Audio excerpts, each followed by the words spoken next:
നല്ല പഴുത്ത നേന്ത്രപ്പഴവും അതുപോലെ തന്നെ കുറച്ച് ഗോതമ്പ് പൊടി ഉണ്ടെങ്കിൽ വളരെ ഈസി ആയിട്ട് ചെയ്യാൻ പറ്റിയ നല്ലൊരു ബ്രേക്ക്ഫാസ്റ്റ് ആണ് കേട്ടോ. കുട്ടികൾക്കൊക്കെ നല്ല ഇഷ്ടമാവും. ട്രൈ ചെയ്ത് നോക്കുക.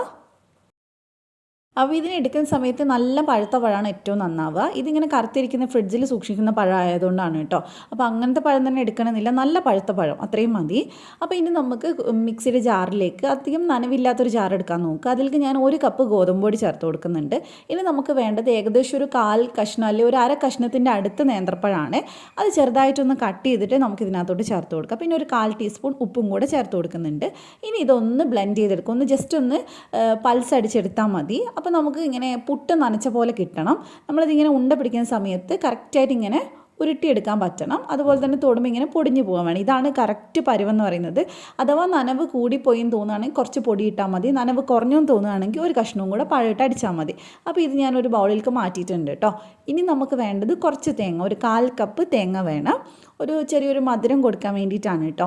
അതിൻ്റെ കൂടെ തന്നെ ഒരു 2 ടേബിൾ സ്പൂൺ ശർക്കര ചതച്ചതും കൂടെ ഞാൻ ചേർത്ത് കൊടുക്കുന്നുണ്ട്. പകരം പഞ്ചസാര ആയാലും കുഴപ്പമൊന്നുമില്ല. ഇത് നന്നായിട്ട് മിക്സ് ചെയ്യുക. എനിക്ക് മധുരം അധികം വേണ്ടാത്തതുകൊണ്ടാണ് ശർക്കര കുറച്ചെടുത്തിട്ടുള്ളത് കേട്ടോ. നിങ്ങൾക്ക് കൂടുതൽ വേണമെങ്കിൽ എടുക്കാം. ഇനി നമുക്കൊരു ചെറിയ ബൗൾ അല്ലെങ്കിൽ പുട്ടുണ്ടാക്കാനുള്ള പാനി എടുത്താൽ മതി കേട്ടോ, അതായാലും മതി. അപ്പോൾ ഇനി നമുക്ക് ഇതിലേക്ക് കുറച്ച് തേങ്ങ ഇട്ട് കൊടുക്കാം. ഇനി നമ്മൾ ഉണ്ടാക്കിയിട്ടുള്ള പൊടി ഉണ്ടല്ലോ, അത് കുറച്ചൊന്ന് ചേർത്ത് കൊടുക്കുക. ഇത് ഞാൻ കുറച്ചൊരു കാണാൻ ഭംഗിക്ക് വേണ്ടി ഇങ്ങനെ ചെയ്യുന്നതേ ഉള്ളൂ. പിന്നെ നമുക്ക് വീണ്ടും ആ ഒരു ശർക്കരേൻ്റെ മിക്സ് ഉണ്ടല്ലോ, അത് കുറച്ച് വെച്ച് കൊടുക്കുക. ഇത് കൂടുതൽ മധുരം കഴിക്കാനുള്ള ഇഷ്ടമുള്ളവർ കൂടുതൽ ശർക്കരേൻ്റെ മിക്സ് വെച്ച് കൊടുത്തോളൂ, കാരണം ഒരു മധുരത്തിൽ കഴിക്കാൻ രസം ഉണ്ടാവും. ഇനി വീണ്ടും ഇതിൻ്റെ മേലെയായിട്ട് പൊടി ഇട്ട് കൊടുക്കുക. അപ്പോൾ 2 ഞാൻ പൊടി ഇടുന്നുണ്ട്. നിങ്ങൾക്ക് സാധാ പുട്ടുണ്ടാക്കുന്ന പോലെ തന്നെ ഇത് ലെയർ ചെയ്തെടുത്താൽ മതി കേട്ടോ. അപ്പോൾ ഞാൻ കുറച്ച് തേങ്ങ മേലെ ഇട്ട് കൊടുത്തിട്ടുണ്ട്.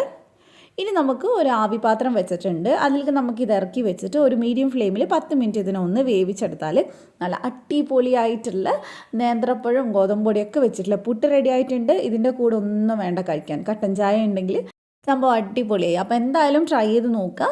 നിങ്ങൾക്ക് റെസിപ്പി ഇഷ്ടമായിട്ടുണ്ടെങ്കിൽ ദിയാൻസ് കണ്ണൂർ കിച്ചൻ സബ്സ്ക്രൈബ് ചെയ്യുക. ഫേസ്ബുക്കിലെ കാണുന്നെങ്കിൽ പേജ് ഫോളോ ചെയ്യണേ. താങ്ക്